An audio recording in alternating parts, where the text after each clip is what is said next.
വിധി. കാരണം വളരെ ശല്യമായിട്ടുണ്ട് തെരുവുനായ്ക്കൾ. സുഖമില്ലാത്തതും ശല്യക്കാരുമായ നായ്ക്കളെ മുഴുവൻ കൊന്നുകളയുന്നതാണ് ഏറ്റവും വലിയ. മനുഷ്യൻ്റെ ജീവനാണല്ലോ ഇപ്പം വിലയില്ല. അവർ മൃഗത്തെ സ്നേഹിച്ചോട്ടെ, പക്ഷേ മനുഷ്യന് ഉപദ്രവം ഉണ്ടാകുന്ന സാധനങ്ങളെ സ്നേഹിക്കാൻ പോയി കഴിഞ്ഞ് കഴിഞ്ഞാൽ ആവശ്യമില്ലാത്ത പ്രശ്നങ്ങളുണ്ടാകത്തുള്ളൂ. അതിലും ഭേദം കൊന്നു കളയുന്നതാണ് നല്ലത്. തെരുവുനായ പ്രശ്നപരിഹാരത്തിൽ പ്രാദേശിക ഭരണകൂടത്തിനടക്കം വെല്ലുവിളിയാകുന്നത് പലപ്പോഴും കേന്ദ്രത്തിൻ്റെ നിയമങ്ങളും ചട്ടങ്ങളുമായിരുന്നു. എന്നാൽ ഇന്നലെ വന്ന സുപ്രീം കോടതിയുടെ നിർദ്ദേശം അക്രമകാരികളായ നായ്ക്കളെ കൊന്നുകളയാമെന്നുള്ളതാണ്. ഈ നിർദ്ദേശത്തെ, സുപ്രീം കോടതിയുടെ ഈ നിർദ്ദേശത്തെ എങ്ങനെയാണ് പൊതുജനം നോക്കിക്കാണുന്നതെന്ന് ജനങ്ങളോട് തന്നെ ചോദിക്കാം.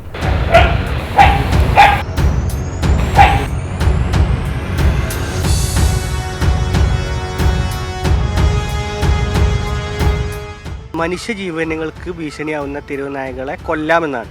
നിലവിലുള്ള നിയമപ്രകാരം അങ്ങനെ ഉണ്ടായിരുന്നില്ല. ആ വിധി എങ്ങനെയാണ് നോക്കുക? വളരെ ബെറ്ററാണ്, വേണ്ടതാണ്, ശരിക്കും വേണ്ടതാണ്. ഞാൻ വളരെ അനുകൂലിക്കുകയാണ് ആ വിധി. കാരണം വളരെ ശല്യമായിട്ടുണ്ട് തെരുവുനായ്ക്കൾ. സുഖമില്ലാത്തതും ശല്യക്കാരുമായ നായ്ക്കളെ മുഴുവൻ കൊന്നുകളയുന്നതാണ് ഏറ്റവും വലിയ.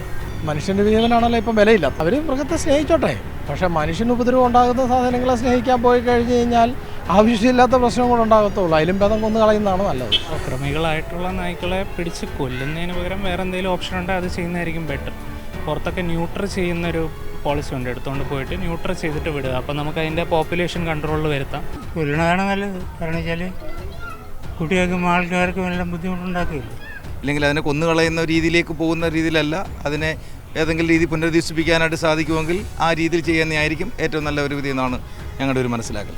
പണ്ടൊക്കെ ആണെങ്കിൽ എൻ്റെയൊക്കെ ചെറുപ്പത്തിൽ കാണാൻ പറ്റുമായിരുന്നു, നമ്മൾ ഈ പഞ്ചായത്തിൽ നിന്ന് ആൾക്കാർ ഇതിനെ പിടിച്ചുകൊണ്ട് പോയിട്ട് ഇഞ്ചക്ഷൻ വെച്ച് കൊല്ലുക, അല്ലെങ്കിൽ ഓരോ സ്ഥലത്തുണ്ടെങ്കിൽ വന്ധീകരണം ചെയ്യുക. ഇപ്പോൾ വന്ധീകരണം നടക്കുന്നുണ്ട്, പക്ഷേ അതുപോലെ തന്നെ പെറ്റി വരുന്നുണ്ട്. വന്ധീകരണത്തിൽ വന്ന മിസ്റ്റേക്കാണോ അത് വന്ധീകരണം ചെയ്യാതെ ആൾക്കാരെ പറ്റിക്കുമെന്ന് അറിയത്തില്ല.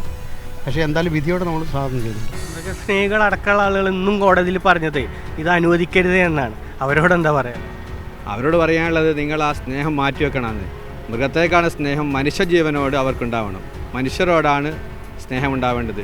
അത്ര ഉപദ്രവകാരികളായിട്ടുള്ള ജീവികൾ ഈ ഒരു ഭൂമിയിൽ നിൽക്കുന്നതിനേക്കാളും മനുഷ്യർക്ക് അത് ഉപദ്രവമാണെങ്കിൽ ഒഴിവാക്കി കളയണം എന്നുള്ളത് തന്നെയാണ്. അത് സപ്പോർട്ട് ചെയ്യണം. മൃഗസ്നേഹം വേണം, പക്ഷേ അതിന് കിടക്കുമ്പോൾ അത് പ്രശ്നമാണ്. ഇപ്പം എൻ്റെ ഒരു സ്വന്തത്തിലുള്ള ഒരു കൊച്ചിനെയാണ് പട്ടി കടിച്ചത്. പട്ടി കടിച്ച് ആ കൊച്ചിപ്പോൾ ഹോസ്പിറ്റലിൽ കിടക്കുകയാണ്. അതിനെ മൃഗസ്നേഹികൾ ആരും അവിടെ വരുന്നില്ല, ആ വീട്ടുകാർ മാത്രമേ ഉള്ളൂ. തെരുവുനായ്ക്കളെ കൊല്ലണം, എല്ലാം എന്ത് ചെയ്യേണ്ടതേനെ? മനുഷ്യന് ഭീഷണിയല്ലേ അത്? ആ വിധി നടപ്പിലാക്കട്ടെ, നമുക്ക് നല്ല ബുദ്ധിമുട്ടുണ്ട്.